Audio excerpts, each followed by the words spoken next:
இன்றைக்கி recipe strawberry pudding தான். ஒரு கப் ஸ்ட்ராபெரி பழம் இருந்தால் ஈஸியாக சூப்பராக பண்ணிடலாம். குழந்தைங்களுக்கெல்லாம் ரொம்பவே பிடிக்கும். ஒரு அட்டகாசமான ரெசிபி இது. And welcome to coffee melting cook. நம்ம சேனலில் இது வரைக்கும் நீங்கள் சப்ஸ்கிரைப் பண்ணலைன்னா மறக்காமல் சேனலை சப்ஸ்கிரைப் பண்ணிக்கோங்க. பக்கத்தில் இருக்க பெல் பட்டனையும் கிளிக் பண்ணிக்கோங்க. இந்த ஸ்ட்ராபெரி புட்டிங்க்கு 2 கப்பு பால் தேவைப்படும். முதல்ல ஒரு கப்பு பால் தனியாக எடுத்துக்கோங்க. அது கூட 6 ஸ்பூன் கார்ன்ஃப்ளவர் மாவு சேர்த்துக்கோங்க. எல்லாம் சேர்த்து நல்லா மிக்ஸ் பண்ணி விட்டுட்டு அது தனியாக வச்சுக்கலாம். இப்போ ஸ்ட்ராபெரி பழத்தில் ஒரு பியூரி எடுக்க போகிறோம். இதை எடுக்கிறதுக்கு ஒரு கப் ஸ்ட்ராபெரி பழம் எடுத்துக்கோங்க.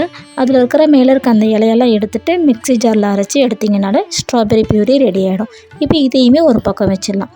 நல்லா கனமான பாத்திரம் எடுத்துக்கோங்க. அதில் மீதி இருந்த ஒரு கப்பு பாலை சேர்த்துக்கலாம். ஒரு கப் பால் கூட 6 டேபிள் ஸ்பூன் சர்க்கரை சேர்த்துக்கோங்க. அது கூடவே நம்ம அரைச்சி வச்ச ஸ்ட்ராபெரி பழ பியூரியும் சேர்த்துக்கலாம்.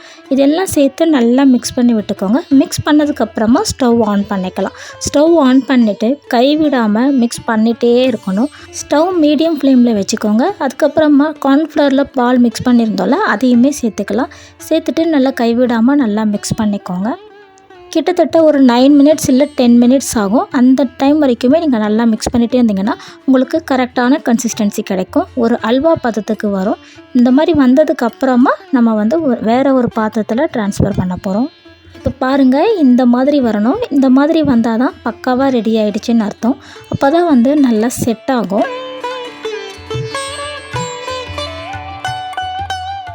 ஒரு ஸ்கொயர் சைஸில் இருக்கிற கண்டெய்னர் டப்பா எடுத்திருக்கேன். அதில் நான் ஊற்றிருக்கேன்.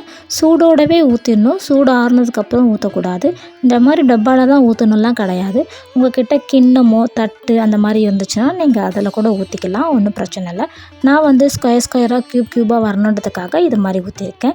ஊற்றுனதுக்கப்புறமா நீங்கள் ஃப்ரிட்ஜில் வச்சுக்கோங்க. ஃப்ரிட்ஜில் வச்சு ஒரு 4 மணி நேரம் இல்லைனா நீங்கள் 8 மணி நேரம் கழித்து கூட எடுத்துக்கலாம். எடுத்திங்கன்னா பக்காவாக ஜெல்லி செட்டாக இருக்கும். பட் இது புட்டிங் டைப்பு தான். ஜெல்லி மாதிரிலாம் ரொம்ப ஜெல்லி மாதிரிலாம் இருக்காது. கரெக்டாக ஒரு புட்டிங் எப்படி இருக்குமோ அந்த மாதிரி தான் இருக்கும். ஃப்ளேவர் பார்த்திங்கன்னா ஸ்ட்ராபெரி ஃப்ளேவர் இருக்கும்.